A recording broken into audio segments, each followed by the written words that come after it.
அடுத்தவங்களுடைய அட்ரஸ்ல அரசியல்வாதிகளா இருந்துட்டு இருக்கிற இவங்க எல்லாருக்கும் ஒரு சவால்.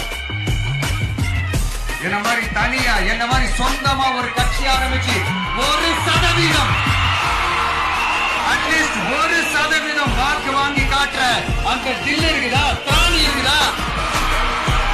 30 வருஷமா மக்கள் இயக்கமா இருந்து இன்னைக்கு மிகப்பெரிய ஒரு அரசியல் கட்சியா வளர்ந்து இந்த கூட்டணி கட்சிகள் மட்டுமே நம்பி இருக்கிற 75 வருஷ கட்சி, 50 வருஷ கட்சின்னு இன்னைக்கு ஆட்சி அதிகாரத்துல இருந்துட்டு இருக்கிற இவங்க எல்லாரையும் மீறி இன்னைக்கு களத்துல தனியா நின்று இந்த 2 வருஷத்துல முதன்மை சக்தியா வளர்ந்து 30% தாண்டி இன்னைக்கு மக்கள் ஆதரவை பெற்றிருக்கிற நமக்கு அனுபவம் இல்லையா? The most famous labor union leader.